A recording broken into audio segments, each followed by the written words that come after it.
Hey gang, I've cut this down into 3 sections. The Saturday morning meeting, PK52, because you know what, I didn't think you wanted to sit there and listen to 30 or 45 minutes worth of a video. So the heading right here says miles matter, and miles do matter, and wear and tear matters. But what we want to do is take away the emotions of driving miles and getting a penalty, or the emotions of having damage on a vehicle and getting a penalty.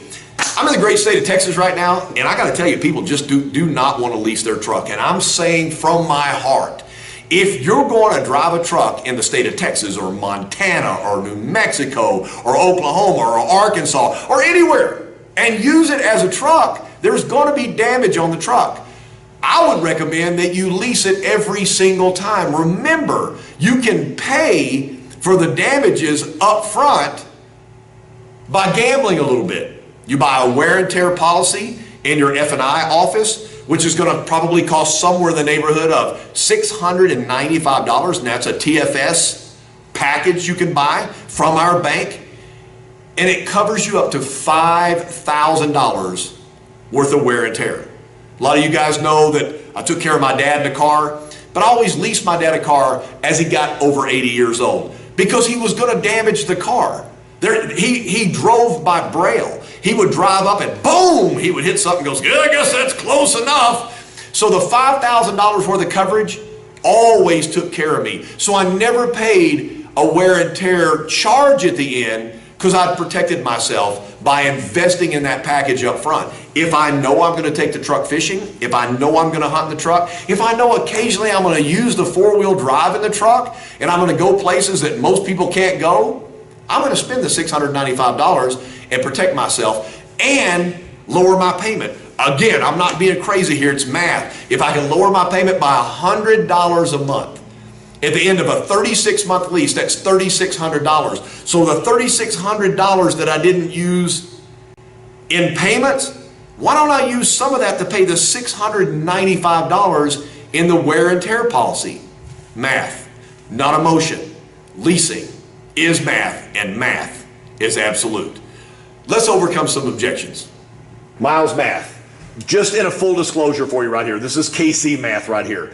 Lease mileage restriction is 15,000 miles a year. It says restriction like the car is going to cut off. It doesn't. So 15,000 times 3 years is 45,000 miles. In the initial first part of this series, we did that on a chart. The penalty Toyota charges is 15 cents a mile if it exceeds 45,000 miles. So if you drove 75,000 miles, you take out the 45,000 miles Toyota allows you, that's 30,000 miles over. Very simply, 30,000 miles at 15 cents a mile is a $4,500 penalty. That's what it is. You drove the miles, they told you what it was, that's what you owe. That's what scares a customer to death. But let's look at a non-subvented lease. Now, we've already discussed subvention. That means Toyota's either bumped up the residual or lowered the money factor to get a lower payment. This is a non-subvented lease. This is just a regular lease that could happen any single month with really no help from the bank. Retail payment on this car is going to be $425 a month. The lease payment is $300 a month. This is weird. So I look at the difference in those. It's $125 a month times the 36 months that the term of my lease, which would equal $4,500 in payment reduction. Some people call that savings. So my penalty was $4,500.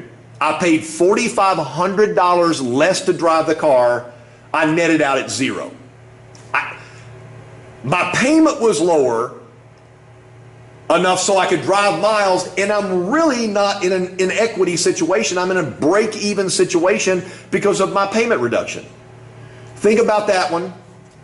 If you want to know more about that, you'll have to attend my class. We go into some really cool stuff, but this is just simple math. Savings of the payment, reducing the payment is money still in their pocket. You've got to be able to calculate that in to cost of use. This is one of my favorite videos, or favorite slides. So let's go ahead and see if KBB charges for wear and tear. Now, nowhere on KBB's site do they say, here's a wear and tear penalty, but let's look at it. So 2013 LE Camry 4-cylinder in good condition or in fair condition. What would take a car from good to fair? Well, what we said earlier was wear and tear. So we use both of these cars at 50,000 miles, so it's the same car, it's just a condition change. Kelley Blue Book says 9766 in good condition. Same exact car in fair condition is 9122. Are they going to charge you $644 for wear and tear?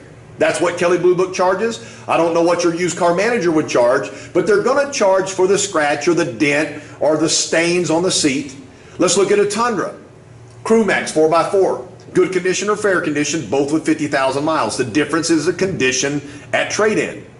26,628 in good shape, 25,094 in fair shape, or $1,534 in wear and tear.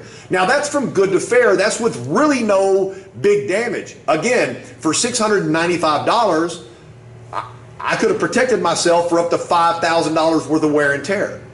On a Sienna minivan, I mean, everybody wants a Sienna minivan with low miles. Here's a 13 with 50,000 miles. The difference is one of them was really used as a minivan and the other one was used to commute back and forth to work. So, you know, kids can destroy a minivan. You know, there's still Fruit Loops and French fries and the seat tracks. Let's look here. Good condition, 19,070. In fair condition, 17,887 or $1,183 for wear and tear.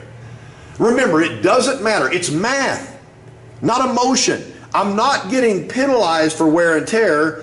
I'm paying for the wear and tear that happened on the car. I'm not getting penalized for miles. I'm paying for the miles I used. It doesn't matter if it's a trade-in deduction or you're selling it yourself and getting less money for it, or the bank is charging you for wear and tear or miles. There's always going to be an adjustment of the value when the vehicle needs to be adjusted.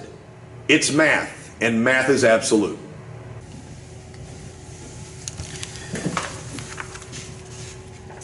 PK52, the Saturday morning meeting. In conclusion, this has been a very brief overlook of leasing, lease retention, and lower payments. Remember, when you lease somebody a car, the cool thing about it is they're going to come back and do business with you again. By lowering somebody's payment, it gives them the option to be able to buy up a next grade of a car, to be happier with the car, to buy extra stuff with a car. Obviously, you could pay for the wear and tear policy, so do it mathematically. Sell the car the way you've always done. Go with passion, demo drive, walk around, really believe in your brand, and make that customer believe in the brand also. But when it comes down to math skills, I think a lot of us have a lot of work to do. And it's all about repetition. If I practice every single day presenting a lease, then when I finally get a customer that I present a lease to, then I'm flawless.